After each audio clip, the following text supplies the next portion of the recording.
Exercise 4-19, journalize closing entries from adjusted trial balance.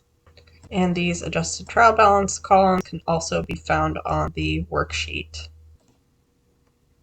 So the adjusted trial balance of Gold Sign Company follows. So we can see that here. Requirements assume Gold Sign Company has a January 31st year end. So it's the end of their year, which happens to be January 31st. So we journalize Gold Sign Company's closing entries at January 31st. And then we'll figure out how much net income or net loss did Gold Sign Company earn for the year ended January 31st. How can you tell?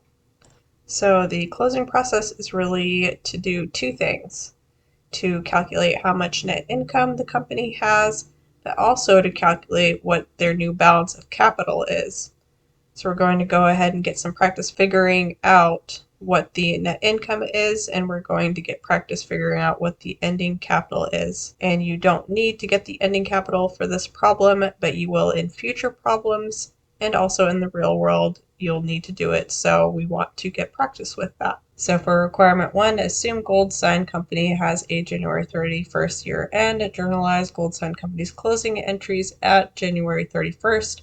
Record debits first, then credits. Select the explanation on the last line of the journal entry table. So the first step in the closing entry process is to close the revenue accounts. And most companies have more than one revenue account. In this case, they only have the one. So let's find that service revenue. So first we have our assets, then we have our contra asset, the accumulated depreciation, and we have our liabilities, those payables, and that unearned revenue, those payables as well. And then we have our equity accounts, so the capital withdrawals. And finally, our service revenue here with a credit balance of $16,800. So you're going to close the revenue account to income summary. So to close revenue, an account that has a credit balance, you're going to debit it. So I'm going to go ahead and copy and paste this as our debit and choose service revenue from the drop down here. So in this first step of the closing process, we're going to close this revenue to income summary, which is a temporary holding tank that's going to contain the income, also known as net income. So go ahead and credit that income summary. And then we are going to input our explanation at the bottom, and it is to close revenue. And make sure to get our credit in here for the income summary to balance our transaction. So I'm going to go ahead and close out of our adjusted trial balance temporarily and check our answer. Excellent. So what we should do to make the closing process much easier is to use a piece of scratch paper. And in this case, my scratch paper is here on the right on the spreadsheet, and I'm going to do a T account for the income summary. So when it comes time to close income summary, it'll be easier to figure out what the total is. So notice up here in the first entry, we have credited income summary for $16,800, and that represents the revenue. So I'm going to credit that over here on my T account. And again, remember that represents our revenues. So the next step in the closing process is to close the expense accounts. So let's find our expense accounts back in our adjusted trial balance. Again, they'll come after revenues, so I see them right here. So the plus side for expenses is a debit. However, then to get them out and close them out into the income summary, we need to credit them. So we're going to go ahead and skip the first line since debits come first. And we're going to input our salaries expense. So that is going to be a credit of $3,600. And then we have our rent expense next on our list, and that is $1,400. And then we have depreciation expense on equipment, and that is $400. And then supplies expense down here somewhere. Here it is, supplies expense, $200. And then we have utilities expense, our last expense here, for 600. And then at the top, we need our debit account, which will be income summary, since we need to close the expenses into the income summary. So that is here. And then we'll add these up for 6,200. So then that way our debits equal our credits.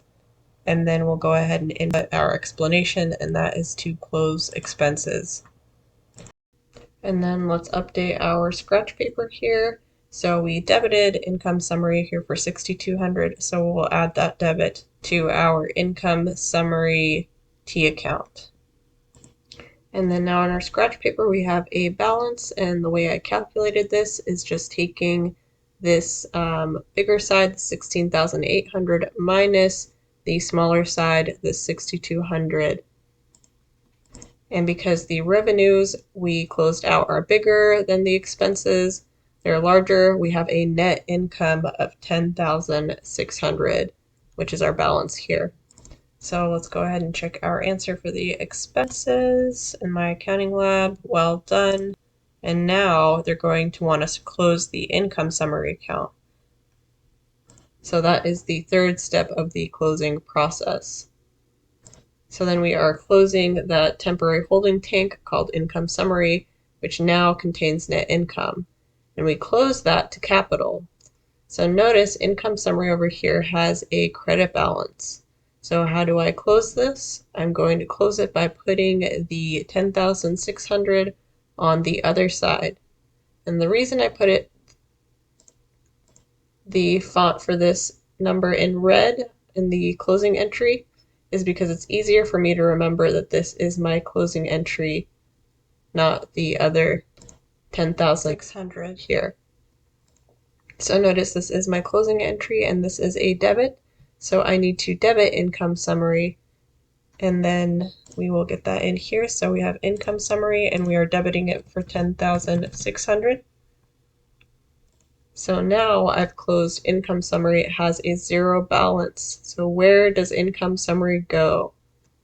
It gets closed to capital.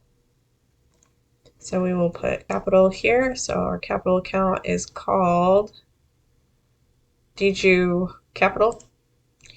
And we are crediting that for 10,600.